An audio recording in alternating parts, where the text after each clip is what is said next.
Noong 1985, ipinakilala ng Nissan ang kanilang kauna-unahang pickup truck sa D21 series. Fast forward to 1997, inilabas ang Nissan Frontier at dito nagsimula ang pangalan na kilala natin ngayon na Navara. Ngayon, sa pagdiriwang ng ika-55th na anibersaryo ng Nissan sa Pilipinas, ang Navara ang patuloy na sumasagisag sa lakas, tibay at kalidad ng brand. So anong special sa bagong Navara? Ito lang naman ang isa sa mga unang pickup trucks sa mid-size segment sa Pilipinas na nag-introduce ng multi-link rear suspension. Ibig sabihin, hindi lang siya built for load at power, panalo rin sa ride comfort. Kaya swak na swak sa off-road, pero komportable pa rin sa city driving. Tough sa labas, smooth sa loob, yan ang Navara.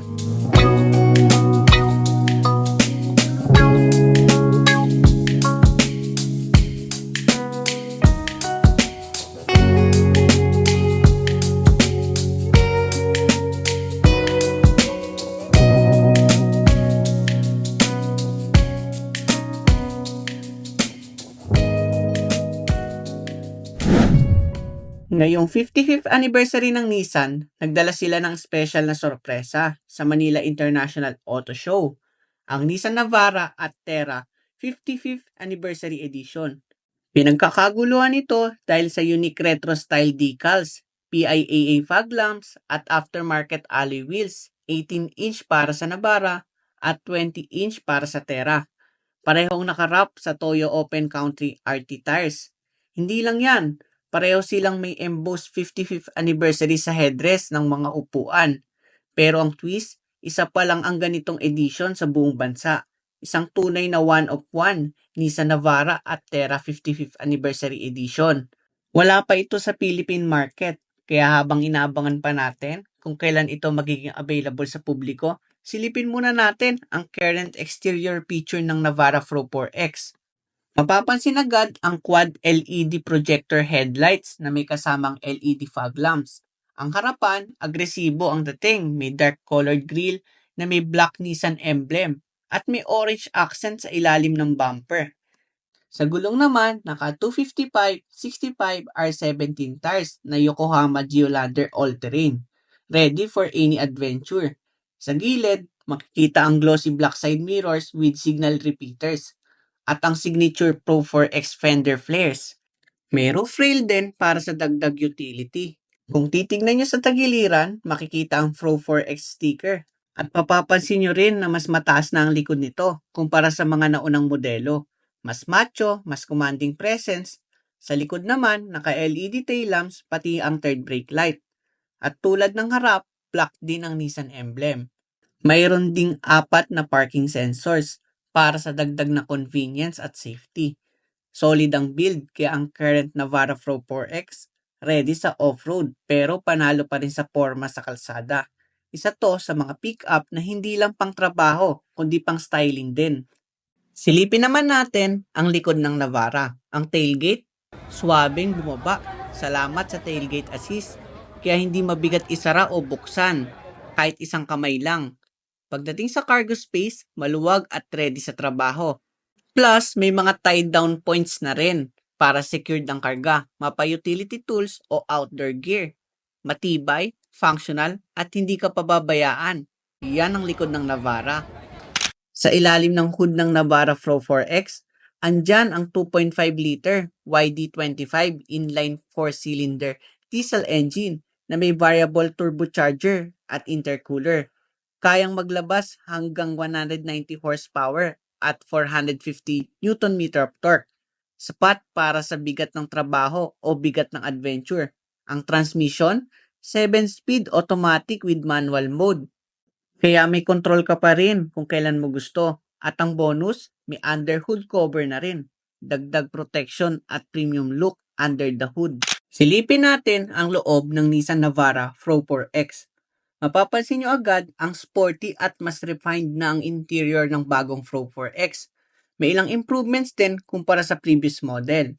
Sa manibela, makikita ang control para sa head unit sa kaliwa at cruise control naman sa kanan. Madaling abutin habang nagmamaneho. Ang instrument cluster, modern at maganda ang kombinasyon ng analog at digital display. Samantalang ang infotainment system ay naka 9-inch advanced touchscreen display na may Apple CarPlay at Android Auto. May built-in navigation pa, kaya panalo sa long drives. May 360-degree camera rin, gaya ng mga naunang Pro 4X models. Malaking tulong sa parking at maneuver. Ang aircon system, dual zone automatic climate control. Kaya may kanya-kanyang settings si driver at passenger. May mga charging option ka rin. Merong 12-volt socket, Type-C port at USB Type-A. May button din para sa 4-wheel drive control. Sa ilalim, may maliit na storage na sakto para sa cellphone. Maganda ang design ng seats, zero gravity seats na may Pro 4X embossed branding. Ang driver seat ay merong 8-way power adjustable with lumbar support. Ang manibela naman ay may manual tilt adjustment. Okay din ang legroom at headroom, hindi masikip kahit sa long rides. Sa bandang ibaba ng manibela, makikita mo ang controls para sa instrument cluster brightness, trip reset at parking sensors. LED na ang map light at may sunshade. Ang rear view mirror ay auto-dimming na rin. Sa visor, may salamin at ilaw pero hindi pa LED. Sa passenger side, mapapansin ang soft touch material. Upgrade yan kumpara sa previous version. May dalawang cup holder sa gitna at ang armrest ay may tamang luwag. May 12-volt socket din sa loob. Maluwag din ang glove compartment, kaya okay na okay para sa mga gamit.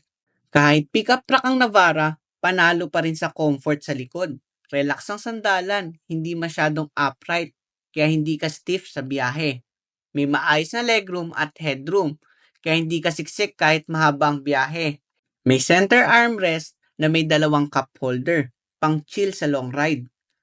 Mababa rin ang center tunnel, kaya komportable kahit tatlo ang nakaupo sa likod. Yung ilaw sa gitna hindi pa LED, pero sapat na sa basic lighting. Siyempre, for added comfort, may rear AC vents, plus Type-C at USB Type-A port. Kaya kahit nasa likod ka, hindi ka mauubusan ng power.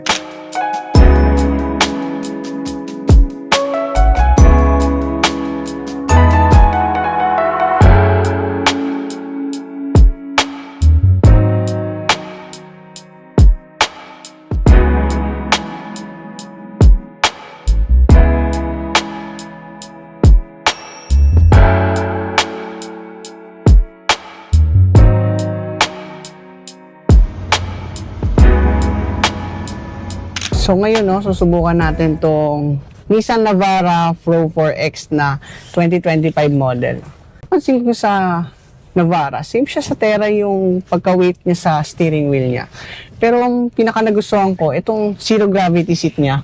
Kasi talagang komportable yung likod nyo. Ramdam ko rin dito sa Navara, since diesel engine siya, may konti rin siyang mga noise. Pero pwede na, kasi hindi naman siya sobrang ingay. Tama lang, vibration may konting-konti lang, saktuhan lang din. Pero yung braking system niya, yun ang nagustuhan ko.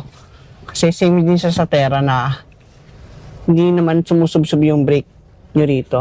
Ito lang sa Pro 4X, wala lang siyang paddle shifter. So kung gusto nyo mag-sequential, kailangan nyo lang i-move tong gear shifter dito sa gitna para mas maano nyo yung mismong power niya, lalo na kapag nag-uphill kayo or da-downshift kayo kapag mag-engine braking. So napansin ko lang yung torque nitong Navara. Nasa gitna yung power niya. Unlike other pickup na nasa simula pa lang ramdam nyo na yung torque. Subukan natin dito yung sequential niya.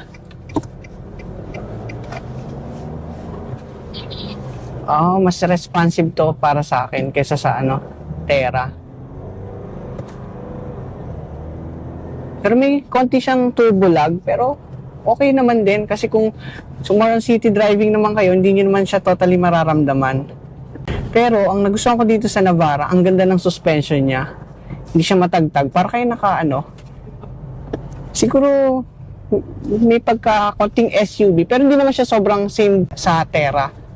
Sa ride, mas medyo pa to, stiff ng konti, pero okay naman.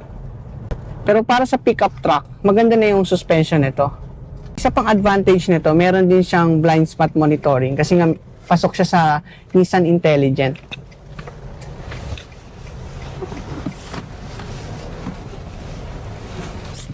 Yung gusto ko rito kagaya nga na nabanggit ko kanina, maganda yung suspension niya. Kahit sa mga uneven road, may comfort level siya.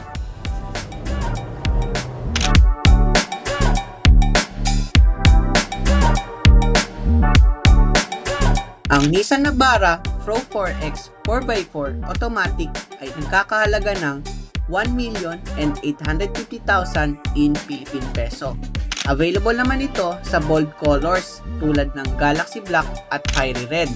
Kung gusto mo naman ng mas premium na finish, meron ding Stealth Pearl Gray at Aspen Pearl White.